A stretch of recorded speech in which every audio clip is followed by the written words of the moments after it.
আসসালামু আলাইকুম, welcome to quickly restaurant. So আজকের ভিডিওতে মেইনলি যেটা দেখব সেটা হচ্ছে কি আপনি কীভাবে আমাদের অ্যান্ড্রয়েড পসটাকে ইউজ করতে পারেন।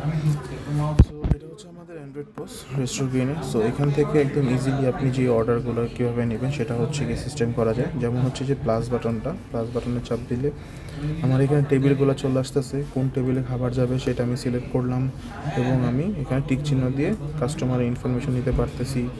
এরপর আমার কাছে খাবারের সেকশনগুলো চলে আসছে এখানে। হ্যাঁ, সো এখান থেকে আমার কাস্টমার কী কী খাবার অর্ডার করলো, সাপোজ পিজা আমি একটা সিলেক্ট করলাম, কত ইঞ্চি পিজা সে নেবে সেটা আমি নিলাম।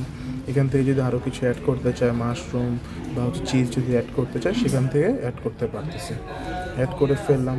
এখান থেকে যদি সে সাথে বার্গার নিতে চায়, দেখে আমি একটা বার্গার সিলেক্ট করলাম, বার্গারে যদি এক্সট্রা কিছু থাকে সেটাও অ্যাড করতে পারতেছি আমি। এছাড়া যেমন যদি টি কফি কেউ নিতে চায় সেগুলোরও অপশন করে দেওয়া যাবে। মেনু করা আছে, আমাদের মেনু যা যা মেনু থাকবে সবগুলো মেনু এখানে শো করবে। এরপর হোমে গেলে এখানে আমার কার্ডটা চলে আসলো। সো এখানে আমার সব কিছু আছে। এখানে যদি যদি আমি ডিসকাউন্ট দিতে চাই, এখানে চাপ দিলে আমার অ্যাপ্লাই ডিসকাউন্টের অপশন আছে। আমার যেমন এখানে 1129 টাকার একটা বিল হয়েছে, আমি চাইলে এখান থেকে 29 টাকার একটা ডিসকাউন্ট তাকে দিয়ে দিলাম, অ্যাপ্লাই করলাম, হয়ে গেল।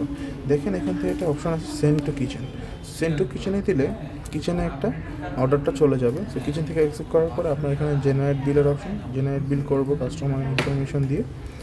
এখন এখান থেকে দেখেন আপনি প্রিন্ট বিল করতে পারতেছেন অথবা প্রসিড করতে পারতেছেন। আপনি এখান থেকে প্রসিড চাপ দিলে প্রসিড হয়ে যাচ্ছে। আপনি কোন ওয়েতে টাকাটা পাচ্ছেন, মেনলি ক্যাশ নাকি বিকাশ নাকি কার্ডের মাধ্যমে, পার্শিয়াল স্প্লিট করতে চাইলে পার্শিয়াল স্প্লিট, আবার অনেক সময় যদি কেউ ডিউতে খাইতে চায় সেক্ষেত্রে ডিও রাখা যায়। আমি পে নাও দিয়ে অর্ডারটা ক্লোজ করে দিব।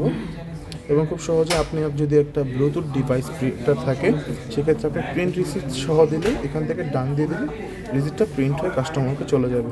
এভাবে খুব সহজে আপনি এখান থেকে এটা ম্যানেজ করতে পারেন। ধন্যবাদ।